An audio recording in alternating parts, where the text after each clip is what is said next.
হাসনাতকে দুইটা খুবই সেন্সিটিভ বিষয়ে তখন থ্রেট দেওয়া হয়। একটা ছিল যে ওর বোন তখন অন্তঃসত্ত্বা ছিল 9 মাসের। তো এরকম বলা হয় যে আমরা তো চাচ্ছি না যে আপনার বোন এমন অসুস্থ অবস্থায় একটা কঠিন পরিস্থিতির মধ্য দিয়ে যাক, আমরা চাচ্ছি এটা শুধু আপনাদের উপর দিয়েই যাক। তাহলে আপনার বোন পর্যন্ত যেন এটা না যায়, যদি আপনারা এটা চান নেমে আসেন। এরপরও আমরা অনেক সময় ধরে আছি, কথা বলছি, নাহিদের সাথে যোগাযোগ করার চেষ্টা করছি কি করা যাবে ওই মুহূর্তে। এর পরবর্তীতে তাদের আরেকটা কল, আরেকটা থ্রেট, যেটা হচ্ছে হাসনাতের আম্মু তখন কুমিল্লার দেবিদ্বারে থাকতো। তো বলল যে আপনার আম্মু এখন যে বাসায় আছে এই বাসার সামনের দরজাটা এরকম, দরজার সামনে আমাদের কিছু লোকজন আছে, তো আমরা তো মা পর্যন্ত যেতে চাইনি, কিন্তু আপনারা নিয়ে যেতে বাধ্য করছেন। তো এমন একটা পরিস্থিতিতে আসলে একজন সন্তানের কিছু করার থাকে না। যখন মা রিস্কে পড়ে যায়, বোন রিস্কে পড়ে যায়, এমন অবস্থায় তখন আমরা দুইজনই নিচে নেমে আসি। এটা হচ্ছে আমি এবং হাসনাত, এখানে পাশে হাসনাতের মামার বাসা ছিল সায়েন্স ল্যাবে, আমরা সেখানে ওর মামার বাসায় গিয়ে উঠি। তো 18 তারিখে ডিজিএফআই তাদের এটা প্রধানমন্ত্রীর কার্যালয় থেকে তাদেরকে দায়িত্ব দেওয়া হয়েছে যে কোনো মূল্যে প্রথম সারির সমন্বয়কদেরকে 5 জন 7 জন 10 জনকে নিয়ে সরকারের কিছু মন্ত্রী 3 4 5 জন মন্ত্রীর সাথে বসাতে হবে। এটা তাদেরকে প্রতিষ্ঠান হিসেবে দায়িত্ব দেওয়া হয়েছে এবং এটা যে কোনো মূল্যে যে কোনো কিছুর বিনিময়ে তাদেরকে করতে হবে। এরই ফলশ্রুতিতে যখন তারা আমাদের সাথে বিভিন্নভাবে ফোনে যোগাযোগ করা শুরু করে, ওই সময় আমাদের বেশ কিছু সহযোদ্ধাদের ফোন অফ ছিল, হাসনাতের ফোনটা খোলা ছিল। তো হাসনাতের ফোনে অসংখ্যবার কল দিচ্ছে ডিজিএফআইয়ের একজন ঊর্ধ্বতন অফিসার, ওনার র্যাঙ্ক সম্ভবত লেফটেন্যান্ট কর্নেল।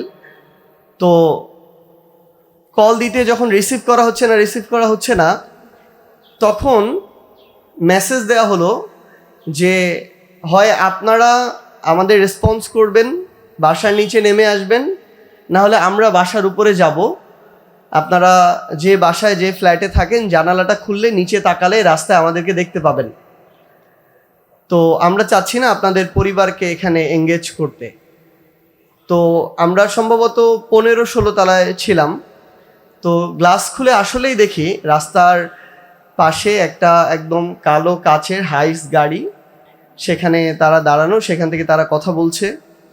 এবং তারা যেটা করেছে, হাসনাতের যেহেতু ফোন নাম্বারে কল করেছে, এরপর হাসনাত রিসিভ করলো এবং এভাবে বলছে যে আমরা চাচ্ছি না যে আপনাদের পরিবারকে এখানে জড়িয়ে আপনাদের সহ আপনাদের পরিবারকেও তুলে নিতে। যদি আপনারা চান যে এটা শুধু আপনাদের মধ্য দিয়ে যাক, তাহলে আপনারা নেমে আসুন। এবং এরই কনসিকুয়েন্স হিসেবে ওই বাসার নিচে গিয়ে তারা ভাঙচুর পর্যন্ত করে। এবং হাসনাতকে দুইটা খুবই সেন্সিটিভ বিষয়ে তখন থ্রেট দেওয়া হয়। একটা ছিল যে ওর বোন তখন অন্তঃসত্ত্বা ছিল 9 মাসের। তো এরকম বলা হয় যে আমরা তো চাচ্ছি না যে আপনার বোন এমন অসুস্থ অবস্থায় একটা কঠিন পরিস্থিতির মধ্য দিয়ে যাক, আমরা চাচ্ছি এটা শুধু আপনাদের উপর দিয়েই যাক।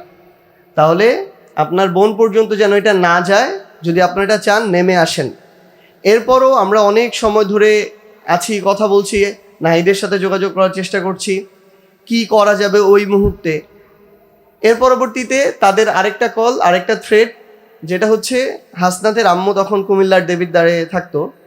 তো বলল যে আপনার আম্মু এখন যে বাসায় আছে এই বাসার সামনের দরজাটা এরকম, দরজার সামনে আমাদের কিছু লোকজন আছে, তো আমরা তো মা পর্যন্ত যেতে চাইনি, কিন্তু আপনারা নিয়ে যেতে বাধ্য করছেন। তো এমন একটা পরিস্থিতিতে আসলে একজন সন্তানের কিছু করার থাকে না।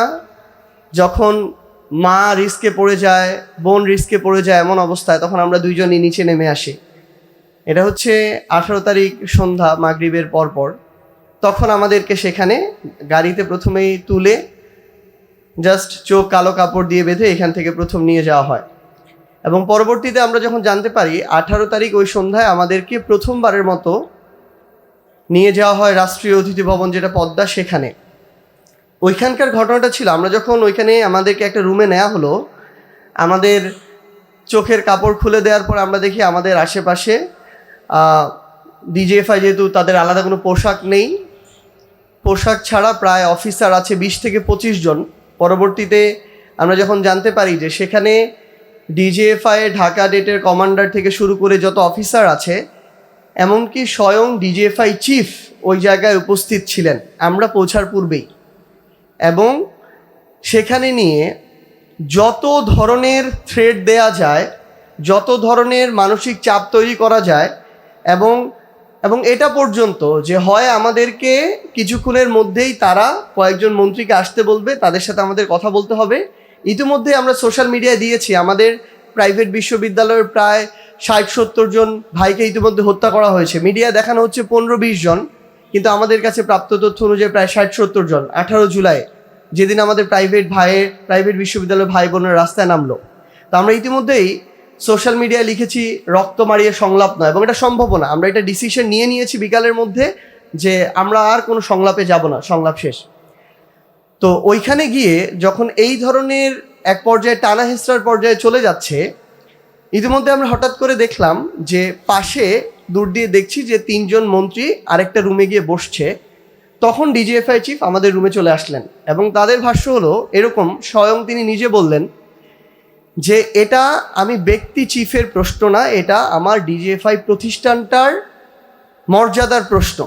আমি তোমাদের 2-4 জনের জন্য আমার প্রতিষ্ঠানের মর্যাদা ক্ষুণ্ণ হইতে দিব না, তাতে তোমরা থাকো বা না থাকো আমাদের কিছু যায় আসে না। এইভাবে ডিজিএফআই চিফ যখন বলেন, তখন আমাদের কাছে জাস্ট একটা জিনিস মনে হচ্ছিল যে এই মুহূর্তে আমরা যেটা বলে এসেছি এর বাইরে বিন্দুমাত্র কিছু করা মানে হচ্ছে আমরা আমাদের যে কমিটমেন্ট, আমাদের ভাইরা যে আকাঙ্ক্ষায় রক্ত দিল, জীবন দিল, সেটার সাথে বিশ্বাসঘাতকতা।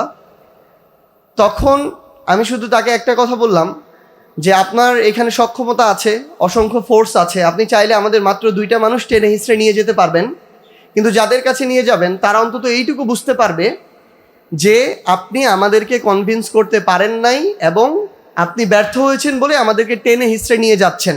এবং আপনি নিয়ে যেতে পারবেন, কিন্তু যখন কথা বলবো, কথা তো বের হবে আমার কণ্ঠ থেকে, আমার কলিজা থেকে।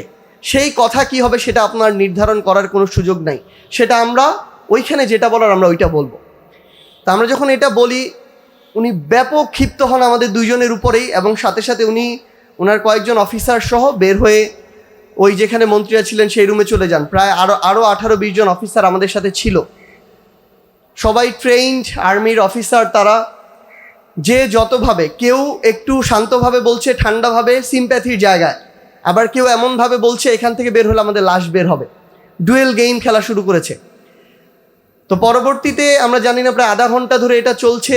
ডিজিএফআই চিফ তার কয়েকজন অফিসার সহ কী কথা বললেন মন্ত্রীদের সাথে, আবার সেই মন্ত্রীরা বের হয়ে চলে গেল, এবং সেই চিফ এসে আমাদেরকে সাথে সাথে মানে আরও ব্যাপক ক্ষিপ্তভাবে তিনি অর্ডার করলেন তার অধস্তন অফিসারদেরকে যে এদের 2টাকে সেফ হাউসে নিয়ে যাও, এবং সেখান থেকে আবারও আমাদেরকে চোখ বেঁধে ওই গাড়িতে তুলে আবার সেফ হাউসে নিয়ে যাওয়া হয়। হাসনাত যেটার কথা বলেছিল, এটা যেখান থেকে যেখানে নিয়ে গিয়েছে, এখন তো আমরা অবস্থান 2টাই জানি, দূরত্ব তখনকার রাত 10টা-11টার দিকে সর্বোচ্চ 2-3 মিনিটের, পদ্মা থেকে মৎস্য ভবনের একটু আগে পর্যন্ত, কিন্তু আমাদেরকে প্রায় 1 ঘন্টা ঘুরিয়ে ওই জায়গায় নিয়ে যাওয়া হয়। তো ওইখানে আমাদেরকে যখন রাত 10টা-11টা এরকম টাইমে নিয়ে যায়, সেখান থেকে শুরু করে তারপরের দিন রাত 8টা-9টা-10টা অ্যারাউন্ড, আমরা তো টাইম দেখতে পাচ্ছিলাম না, কারণ ওইখানে যে ছোট্ট রুমটাতে রাখা হচ্ছে কোনো কিছু নাই, নাথিং। তো আমরা বুঝতেও পারছি না বাইরে দিন না রাত। তো সেই জায়গায় এই পুরো টাইম আমাদেরকে না ঘুমাতে দিয়ে এক একজনকে এক এক রুমে নিয়ে যেভাবে পেরেছে তারা মানে তাদের জায়গা মতো টর্চার করেছে। এবং মানে এই টর্চারের ধরনটা ভিন্ন। আমরা টর্চার বলতে নর্মালি শারীরিক যেই টর্চার বুঝি, শারীরিক টর্চার তো একটা স্বাভাবিক একটা প্রসেস, কিন্তু এরকম অসংখ্য তাদের কাছে প্রসেস আছে যেটা দিয়ে তারা আপনাকে যে কোনো মূল্যে কাবু করতে চায়। এবং আমাদের 2 জনকে প্রায় 20 ঘন্টার মতো এক একজন এক একভাবে জেরা করে, অফিসার পরিবর্তন হয়, কখনো তার পরিচয় দেয় সে কেউ কর্নেল র্যাঙ্কের, এবং যিনি ডেট কমান্ডার ছিলেন ব্রিগেডিয়ার জেনারেল র্যাঙ্কের। এইভাবে পুরো সময় জেরা করে আমি একটু শর্ট করছি, কারণ এই একটা ঘটনা বলতে গেলেই হয়তো আমার ঘন্টাখানেক সময় লাগবে। এরকম আমরা জানি, আমরা যারা ছিলাম পথে মাঠে ঘাটে, আমাদের সবারই ঘন্টার পর ঘন্টা বলার মতো আমাদের এরকম ঘটনাগুলো রয়েছে। তো এর পরের দিন তখন আমাদেরকে এই পুরো সময় জুড়ে যখন কোনোভাবেই তারা কনভিন্স করতে পারে না, তখন আবার আমাদের আরেকজন সমন্বয়ক হাসিবের লোকেশন তারা ট্রেস করে হাসনাতকে নিয়ে যায়, সেখানে নিয়ে গিয়ে চাংখারপুল থেকে তাকে আবার তুলে নিয়ে আসে। তখন আমাদের সংখ্যাটা 3 হয়। প্রত্যেকের সাথে এই খেলা হচ্ছে। হাসনাত তো রাজি হয়ে গিয়েছে, তুমি না হলে ও বেঁচে যাবে, আন্দোলন শেষ হয়ে যাবে, কিন্তু তোমার লাশ তোমার পরিবার খুঁজে পাবে না। আবার আমাকে সেম কথা বলে, যেটা আমরা পরে যখন কথা বলেছি। আবার ধরেন ছোট্ট একটা ওয়াশরুমের মতো জায়গা, যেখানে নিয়ে তারা দড়ি ঝুলিয়ে রেখেছে একটা রডের মধ্যে। তো বলে যে ওরা তো চলে যাচ্ছে, ডিজিএফআই চিফ আসছে, তোমার জন্য সম্ভবত এই দড়িটাই সর্বশেষ পরিণতি, তো একটু নিজের বাবা মার কথা চিন্তা করে নাও, কথা বলার তো সুযোগ নেই। তো আসলে আমি এখান থেকে এই সিচুয়েশনটা যেভাবে সহজে বলছি, বা আপনারা যেভাবে এটা শুনছেন, ওইখানকার সিচুয়েশনটা এমন ছিল না আসলে, এবং ওই পরিস্থিতিতে এটা কল্পনা করা অন্যরকম বিষয় ছিল। তো এর মধ্য দিয়ে সর্বশেষ আমরা এখন যতটুকু মনে করতে পারি যে সম্ভবত এশার আজানের পরপর আমাদেরকে আবার ডিজিএফআই চিফ স্বয়ং আবার ওইখানে আসে। বাইরে থেকে দেখে মনে হবে, আমরা যখন পরে গিয়েছিলাম, ওইটা একটা মানে এমন একটা রুম যেটা হচ্ছে, বা এমন একটা ছোট্ট বাসা যেটা পরিত্যক্ত আরও 20 বছর আগে, কিন্তু ভিতরে তাদের মেকানিজম করার জন্য, নির্যাতন করার জন্য, অত্যাচার করার জন্য যা দরকার সব কিছু আছে। তো সর্বশেষ ডিজিএফআই চিফ আবার আসলো। উনি যখন আসে 3-4-5টা গাড়ি আসে, একটা বহর আসে 20-30 জনের। এবং যেটা করা হলো যে ওইখানেও সর্বশেষ থ্রেট এবং সর্বশেষ কথা, আমাদেরকে তো কোনোভাবে রাজি করাতে পারবে না, আমরা ডিটারমাইন্ড। আমরা যখন একটু কথা বলার আমাদেরকে সুযোগ দেয় যে আমরা মরে যাব, কিন্তু আমরা আমাদের জায়গা থেকে ওই জায়গায় যেতে পারবো না, আমাদের ইতিমধ্যে 50-60 জন ভাইকে মেরে ফেলেছে। তো সর্বশেষ ডিজিএফআই চিফ এটা বললো যে এবার তোমাদের টেনে হোক হিস্ট্রি হোক আমরা নিয়ে যাব, যা বলার বলবা, কিন্তু আমরা নিয়ে যাব। এবং তারপরের দিন অনেকে বলে যে আমাদেরকে প্রথম দিনই মন্ত্রীদের কাছে নিয়ে গিয়েছিল, এরকম না, এর আগে প্রায় 30 ঘন্টা চলে গিয়েছিল নির্যাতনের, অত্যাচারের।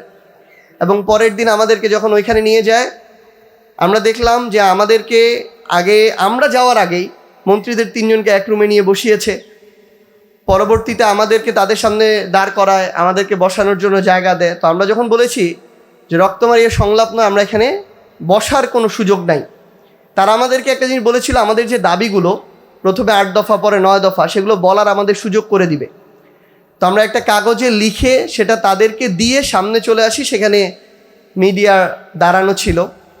তো আমরা ওই দিন কীভাবে ডিজিএফআই দিয়ে শেখ হাসিনা পুরো তার সব কিছুকে নিয়ন্ত্রণ করতো, মিডিয়াকে, ওইটা আমরা দেখেছিলাম।